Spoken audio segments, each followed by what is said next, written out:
This is The Big Picture, an official television report of the United States Army, produced for the armed forces and the American people.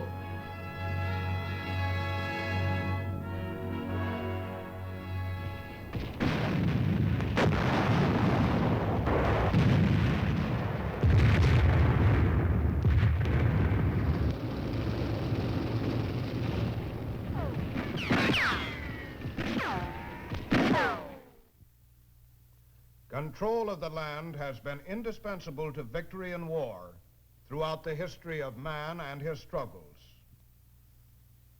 Control of the land he lives on and from which he derives his sustenance. The Army is the land force charged with the mission of seizing and retaining this control. The techniques, the tools, sometimes the tactics of warfare change. But this fact remains as true today as it ever was.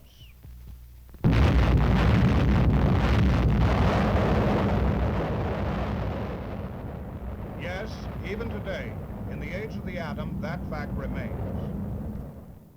The land may be scarred and seared by weapons which stun the power of reason, but so long as it remains vital to victory, it is the task of a soldier to secure it and hold it.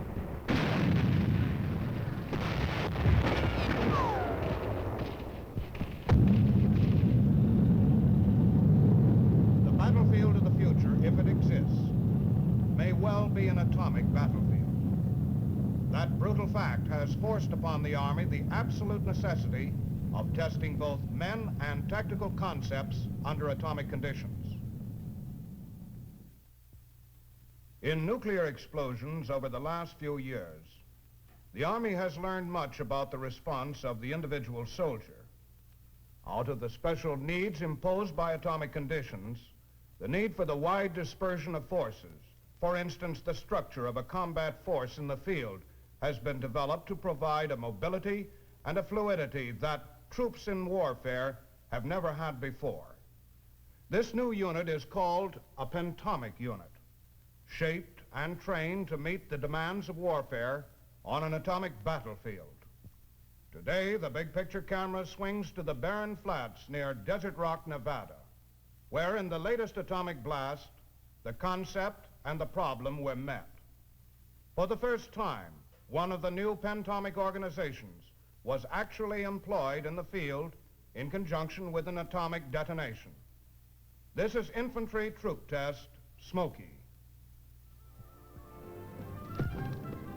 The topographical backdrop against which this exercise takes place is the vast Great Basin of Nevada, a land of sunshine and flat, arid desert cut by many broken mountain ranges. Like startling oases in this desert are its few but famed cities, notably Las Vegas, whose reputation for gaiety the world over is built on its wholehearted dedication to the pursuit of entertainment. Today's world has added its own unique landmark to this stretch of earth, the Nevada test site with its support headquarters at Camp Desert Rock. The events at this test site over the last several years provide a backdrop also for Troop Test Smoky, for the nuclear explosions conducted here have provided essential information to aid in the development of weapons, methods, and programs to strengthen the defense of the nation and the free world. Since its establishment in 1951, Camp Desert Rock has witnessed many explosions of nuclear devices, each of which has contributed substantially to our body of scientific knowledge. Not the least significant of Desert Rock's missions has been the continuing war waged here against fear of the unknown in the minds of soldiers who might be called upon to fight on an atomic battlefield if an aggressor so determined. Ground troops have participated in most of the tests that have been conducted. Before every test, the participating soldiers have been fully and carefully briefed on the nature of the A-bomb. They have learned from authoritative sources the bomb's power and capabilities, the effects at various distances of heat, blast, and radiation in an atomic explosion. The greatest part of the energy, about 50%, is released in the form of blast. More than 30% as heat and about 15% as nuclear radiation. They have learned what exposure can do to an unprotected individual. But along with this, they learn also how various kinds of shelter, including the soldier's foxhole, can give protection.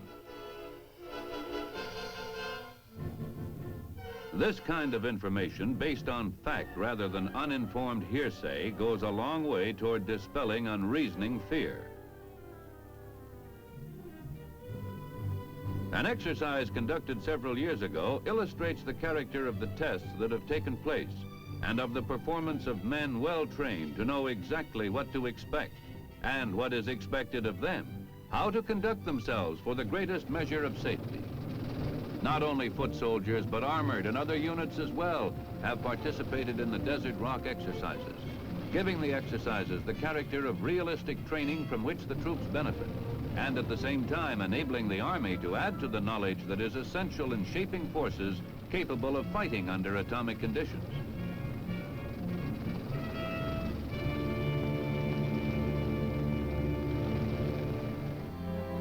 No matter how thorough and careful the briefing, however, in every test yet conducted in these desert flats, an unmistakable tension begins to grow as the final details of the plan are put into operation and the loudspeaker begins its periodic announcements of the time remaining.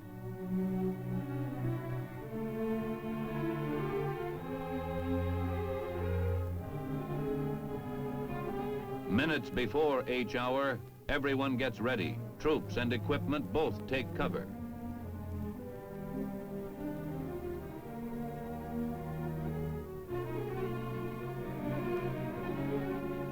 Heavy silence hangs over ground zero, the target area, and the trenches in which the soldiers wait. The only visible marks on the landscape are the items of equipment on which the effect of the blast will be tested. The countdown announces the detonation.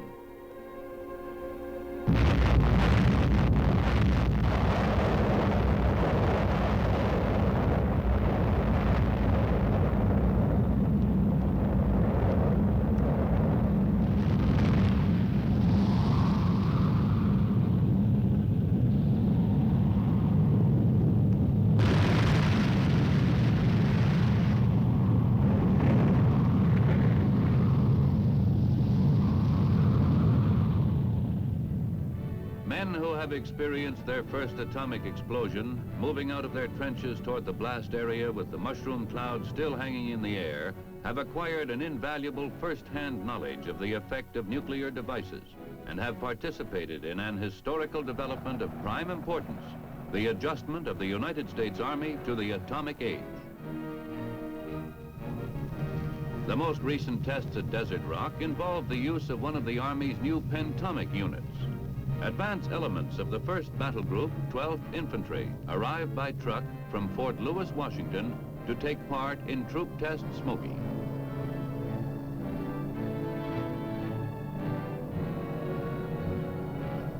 There are 5 battle groups in today's streamlined Pentomic division instead of the old 3-regiment structure.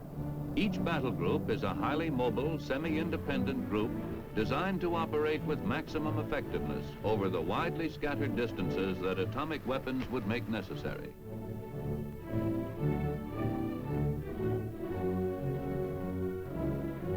The exercise is a significant mark in the training of the troops of the 1st Battle Group. They have trained extensively in their Pentomic role before they arrived here, gaining experience in the 3 elements which characterize a Pentomic unit. The mobility, which permits rapid concentration and dispersion of forces. The use of effective communications, which hold such a rapidly moving force together and preserves the chain of command both inside the unit and beyond it. And the heavy firepower, which makes the unit, however dispersed it might be, an effective force capable of securing victory.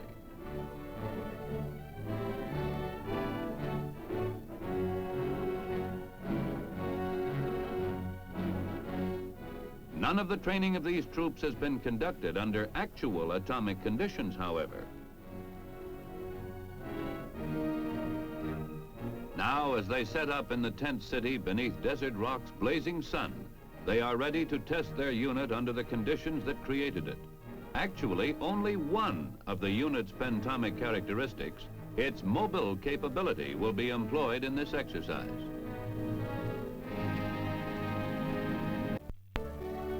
After the advance party has set up headquarters, the rest of the first battle group come in by train.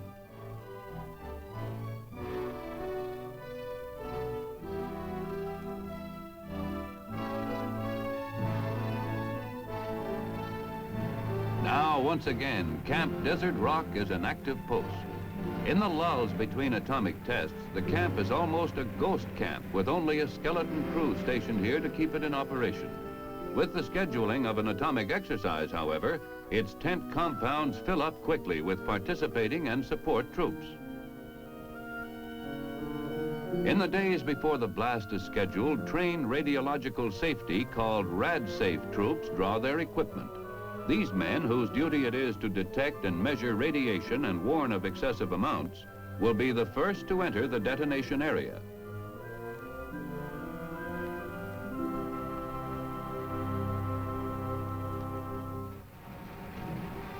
Out in the flats in the test area, a mechanical ditch digger goes to work scooping out the trenches which will serve as shelter for some of the participating troops. Another activity in the many days of preparation which stand behind every exercise. In previous tests, all participating infantry troops have made use of these trenches.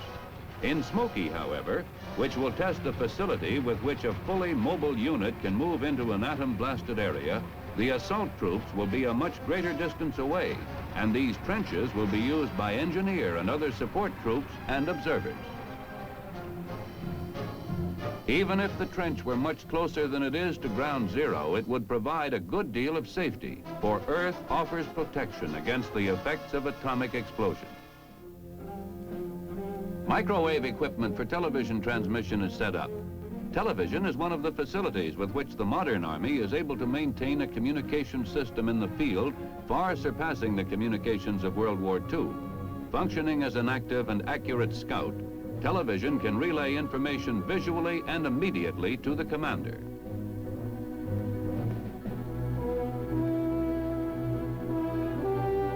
Television receiving equipment is installed and put in working order at posts in the rear. With the aid of the television screen, the commander in the field can gain a knowledge of the terrain, the fighting effectiveness of his forces, and other factors essential to the success of the operation in a way no commander in history has ever had before.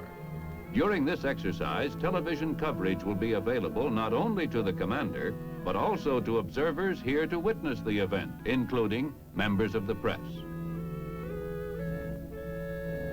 The communications network which unifies the test area, over which will flow the signals and commands which link all elements and give the exercise its cohesiveness, are set up and tried.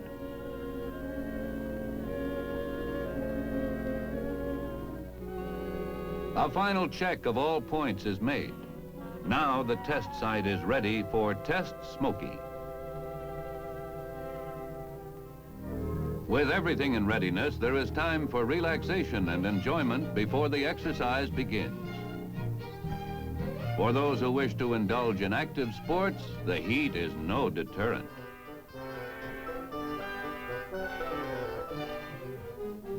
Show business comes to Desert Rock, too. A variety show brings a welcome hour of entertainment, songs and dances, humor and gaiety to an appreciative audience of waiting men. The blazing heat of the Nevada desert does not diminish the enthusiasm of the audience or the spirit with which the performers go at their task.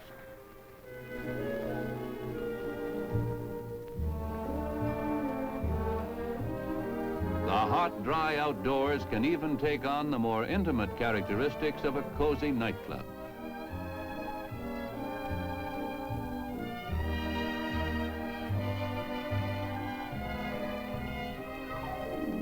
Customers in Las Vegas are no doubt disappointed this afternoon with some of their favorite entertainers gone. But there is little disappointment at Desert Rock.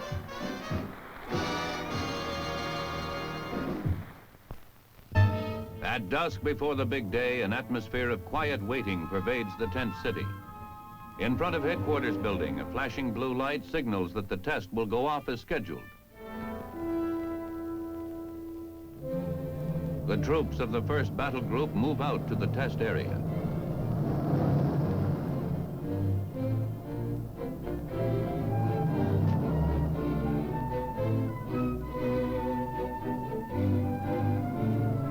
Now that the exercise has in effect begun, these troops are part of Task Force Warrior, moving into battle positions to await the signal to strike against a mythical aggressive enemy who has landed on the coast of California and driven deeply inland.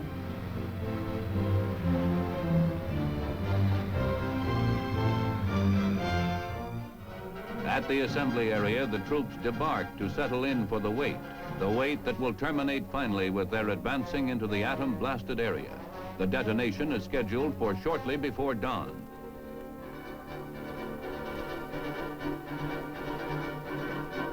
Word of the impending explosion has been disseminated far outside the boundaries of the test site. Citizens have been warned not to enter the area's boundaries and to avoid looking directly into the fireball of the blast. Airplanes flying in the vicinity of the test site are carefully controlled.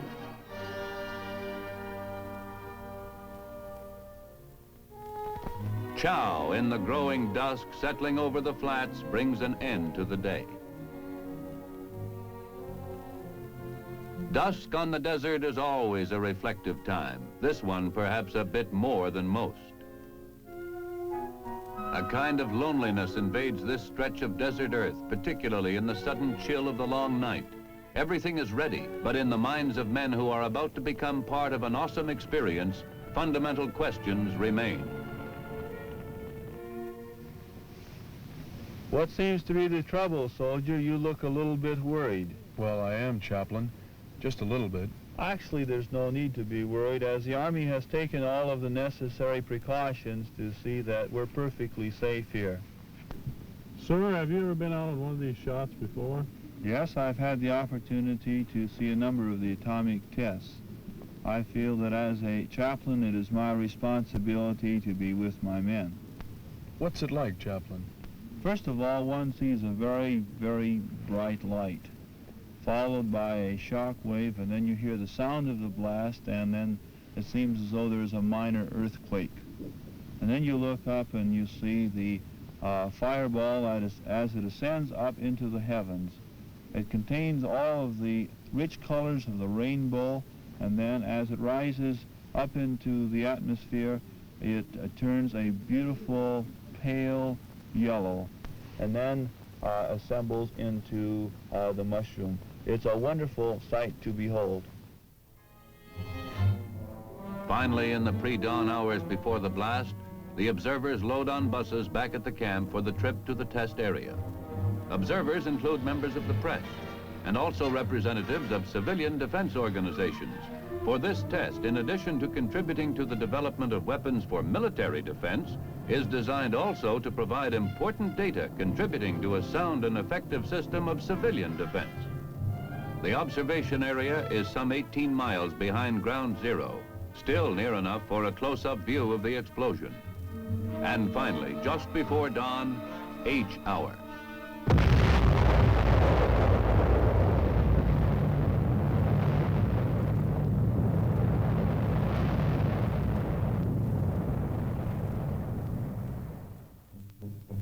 Light comes quickly to the desert, and less than an hour after the explosion, the RadSafe men with their radiation detection equipment move into the contaminated area.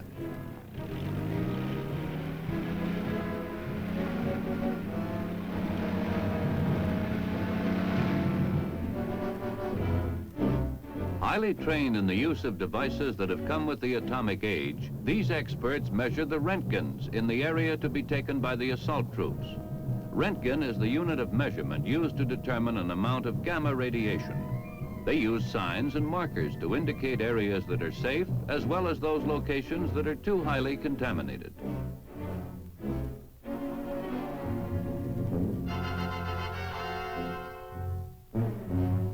On this atomic testing ground, the RadSafe man provides the soldier with an invaluable reassurance. To provide the Army with a nucleus of RadSafe experts, all units coming to Desert Rock are trained to be their own radiation monitors.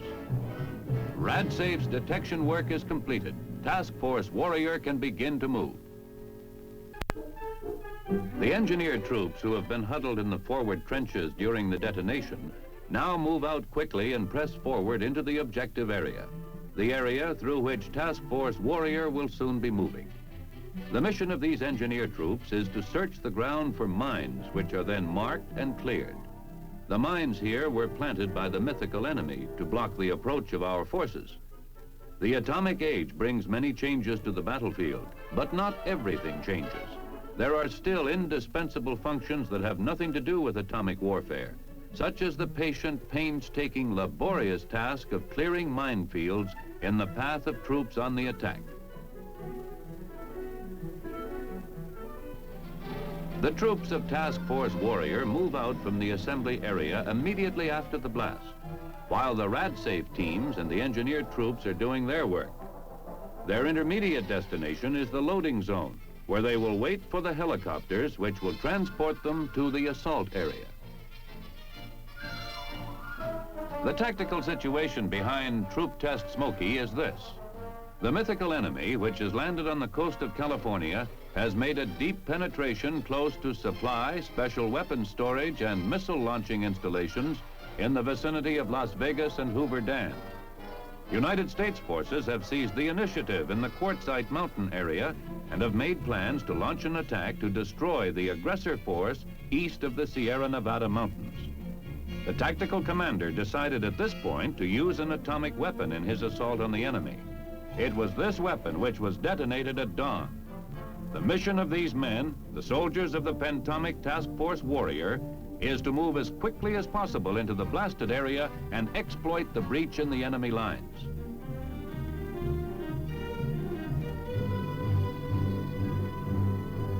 They are now about 5 miles from ground zero. Their airlift into the assault area will begin as soon as the fallout path is determined and the RadSafe monitors have given clearance. They establish a defense perimeter around the loading zone while they wait, for one of the first rules in the field is to dig in whenever there is time to do so.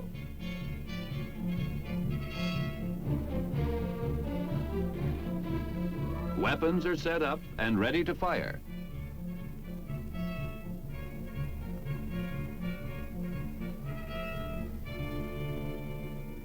The atomic device exploded had a power yield about twice the power of the bomb dropped on Hiroshima in 1945. And it is presumed the enemy is badly hurt and disorganized.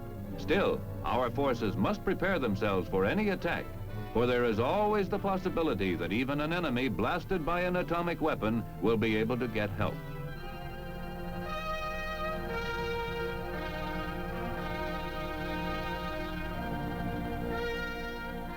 There can be no let-up in vigilance now. On a real battlefield, atomic or not, such an error might be fatal.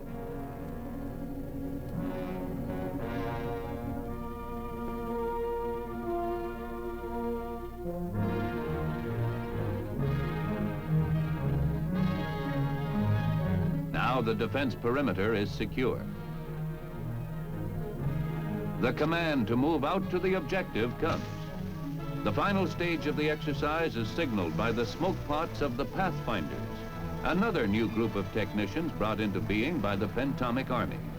These are the men who guide to their designated landing zones the helicopters which will carry the assault troops to their objective. This is the part of the exercise that is being tested for the first time on these desert flats, where so many other factors relating to the performance of men and equipment under atomic conditions have been established. The ability of a Pentomic unit to move quickly and exploit an atomic assault before the enemy has an opportunity to rally his defenses.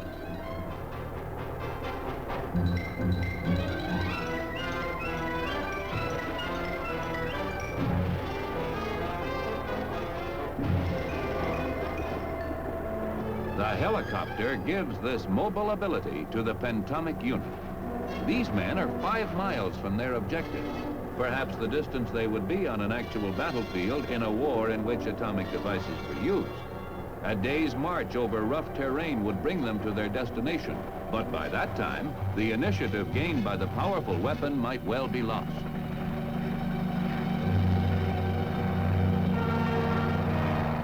Flight after flight of helicopters take off.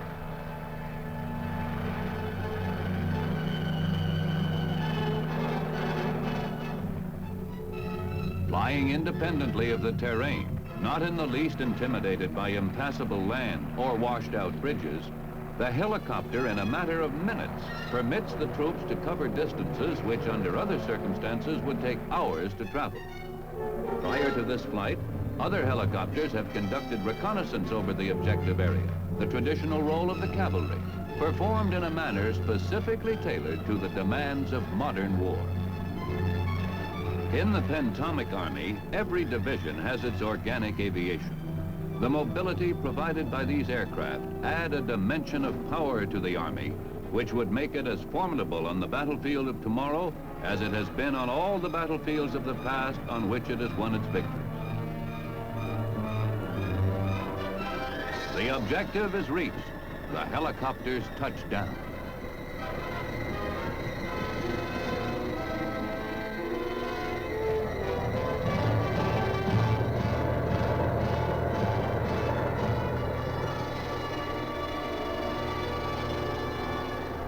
The men, fresh and ready for battle, rush out and press forward.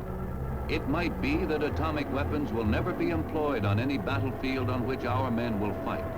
But if they are, our Army must be no less prepared to make the necessary adjustments to the situation and to win the battle than it was with the introduction of the machine gun, the repeating rifle, the heavy cannon, and the tank. What have these men of Task Force Warrior proved? They have shown that it is possible for soldiers to use the atom as they have used every weapon before it to achieve victory. They are veterans now of the atomic age. They are pioneers. But more than that, they are the proud demonstrators of the truth that the land, so vital to victory now as ever, can still be won by determined men, whatever the circumstances. Control of the land was indispensable to victory in the time of America's Revolutionary War. It will be indispensable on the atomic battlefield that tomorrow may force upon us. It is the obligation of the Army to be prepared to seize and keep that control, despite changes in warfare, weapons, and techniques, however spectacular. Now, this is Sergeant Stuart Queen, inviting you to be with us again next week for another look at your Army in action on The Big Picture. The Big Picture is an official television report for the armed forces and the American people. Produced by the Army Pictorial Center. Presented by the United States Army in cooperation with this station.